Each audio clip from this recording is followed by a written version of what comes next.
Hannah Green, a nice one-up victory over Arthur Munoz, bouncing back from a tough loss on day one to right the ship and get in the win column.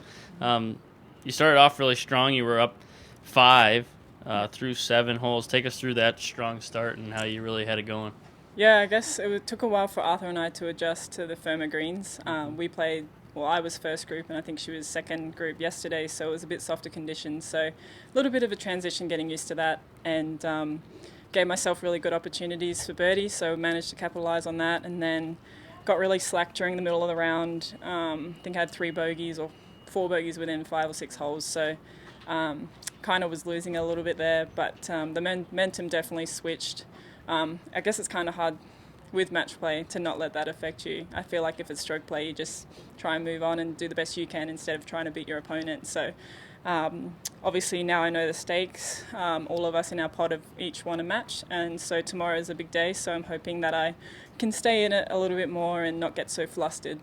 You mentioned kind of a tough stretch from 8, 9, and 10 bogeys on each of those holes to where your lead was trimmed to 2, and then she trimmed it to 1 on number 12, but you bounced back immediately after that. Yep. You guys went back and forth from 12 to 15. She won a hole, you won a hole right after that. Did you tell yourself anything after that stretch, maybe on 11T or 12? Did you tell yourself anything to say, hey, like let's get a little focused in here? Yeah, well, I knew that the greens were going to be really firm, and obviously knew where the pins were going to be, so it's hard. You obviously want to be aggressive and make birdies, but sometimes par is going to win. So I think I mentally just lost it in the back 9. Obviously Arthur played great and made some birdies coming in, but I think I also slipped a little bit. So that's what I'm going to have to prepare for tomorrow. It's going to be a tough match against Mel.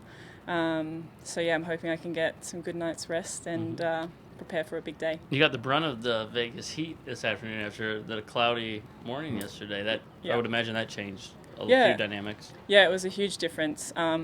This heat doesn't really bother me. This is kind of like home, and I think after being in Thailand and Singapore with the humidity, like this feels like nothing. So I think it was just noticing how the golf courses changed was the biggest difference between yesterday and today. So will be interesting to see where they put the pins and obviously the tee setup, but I'm sure they'll do a good job. I'm sure you know all about Mel's kind of ferocity on a golf course, especially when it comes to match play and Solheim Cups. Is that something you think you can feed off of tomorrow? Yeah, I mean, this kind of sounds rude, but if I'm beating her and, got a lead on her, I think it will be quite hard to, get back. So, I mean, it's the same with me. I think I'm pretty feisty on the golf course, so I think it's actually going to be a really interesting match. I think we'll both be, well, hopefully not up and down, but I think it will be quite a tight match, and birdies will be winning holes tomorrow. Well, we're all looking forward to it. Yeah. Good luck tomorrow. Thank you. Thanks, Hannah.